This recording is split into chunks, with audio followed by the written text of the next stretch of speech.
Let's go back to Graham, shall we? Graham, Yes. I know you can talk to a hell of a lot of people in this one. Yeah. Come on. So I got myself back into the sequel of Octopath Traveller 2. So, and I said I wasn't going to do it straight away. And it's amazing. It's just as good as the first one. So in the same kind of way, you can pick any one of the start of the 8 sort of different people, and they've got like a different role, a cleric, a mage, a merchant, a thief, what's it called? An apothecary, and a warrior. And so they just got their different kind of roles. As you progress, you learn their skills, etc. And they each have their own kind of story as well. And the whole point is their 8 stories eventually start intertwining, and as you sort of engross yourself into that story, you can create a party of 4, and then you can see which kind of members work well together. But you're always locked in with the first one that you choose. So you have to pick one of them to start with, and you can't switch that person out of your party until you complete their whole storyline. But you can't complete the storyline until you've got to about level 50.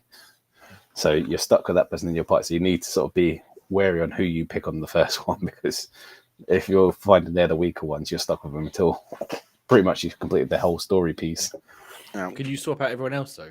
Everyone else is interchangeable, yeah, because it needs to be. But I mean, once you've got to halfway through the kind of piece, you can then pick up a second job, which is one of the other players' kind of jobs. So like the cleric can learn the mage's skills, and the mage can learn the warrior's skills, and you kind of interchain their kind of skills. But that's just one piece of it, of like setting up the kind of party. But as you progress to different towns, etc., you can sort of each character can do something to people in each town. So one can steal from them, one can lure them to other places, because there's little side quests that you can say, I need to speak to my son. He's losing he's taking advantage of his lifestyle. So you have to find him in another town, lure him back to the other town to complete the side quest to get the rewards that way. There's people that block doors, so you have to fight them to knock them out, to get them out of the way of a door to go in and see what's behind. One can sort of interrogate them, so you can learn information, get discounts, find special like different hidden items, etc. There's so many different bits, so you find yourself half battling or half just roaming around the town doing all these little bits to find better items to set you up to go back out and start fighting a bit more. And some of like to get some of the extra skills, you have to do and find a lot of extra stuff to get them. And there's special second jobs you can find. There's so many different kind of bits to the game, pieces that you can put together to do it. And then on top of that, you're playing through 8 different stories, but you can do it at your own leisure. As you go into a town that's got one of your character stories, it says, do you want to play the story, or do you just want to visit the town and come back to the story later? So you can just pick up the story when you're ready to go through it. And loving it. I think I've already committed to about sort of 60, 70 hours into it already. So it got hooked me from the same as the first one did. You just kind of buy into the story, and I'm coming to the tail end of it now. I've now completed about 5 of their stories. I think I've got about 3 left to finish off. But I know that's not the end of it, because after you finish the story, it goes, there's now connecting stories, and you get 2 of them that have a little after story piece together. And then I know there's going to be that same fucking gauntlet that's at the end of the first one. I was going to say the boss rush at the end. We got to do which I never did on the first one. It was just, but this one allows you to balance the teams out a little bit better, because there's like clicks. There's 2 people that if you put them 2 in a team, you know that they're going to sort of really sort of churn things up.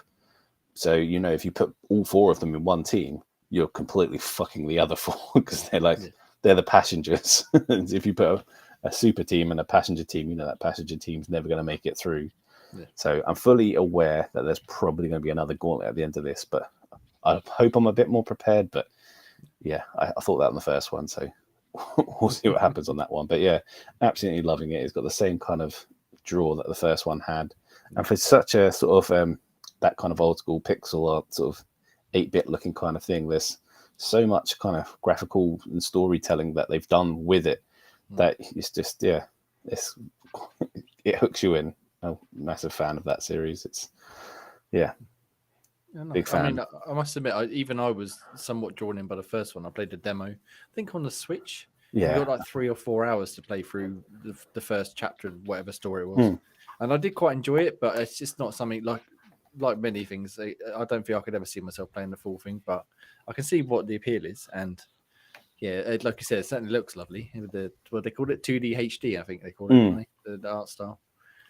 So you got 3 people left. How much do you reckon you're going to be playing for another 60, 70 hours? Or you Well, you I reckon? don't know. I don't know what the end game bit's like. So after you've completed the main story, that they throw in extra dual stories where there's two of your members have got a little extra bit where Yeah. I don't know, it might be an extra story piece, but you kind of at the end of it, you can kind of see, oh, okay, so that he mentions the same person that end of the story mentions. You can see how they start merging the stories together.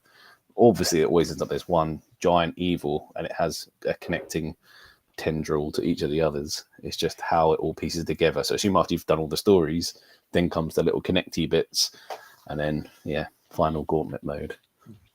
Nice. Well, keep us in the loop. Keep us updated. See how much further you got to go, and see whether you can actually get through the final gauntlet on this one, and We'll see. and save the day.